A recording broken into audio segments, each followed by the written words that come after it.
Okay, hey guys. So it happens a lot for me, at least, when I'm working with clients and when they want me to build them a website, that they'll send over links to sites that they like. So I want to show you a really cool browser plugin that I use that really helps with that process. The way you use it is you go to whatever website you want to know, what the font is, and you literally, you click on it and you can go to the website and just scroll over the text and it'll actually tell you what the font is. And it's super, super easy. I love it. This is like an awesome tool.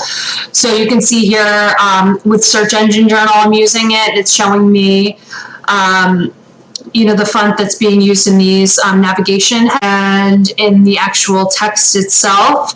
And so if you're really looking to kind of like copy the style of a website, it's just very convenient.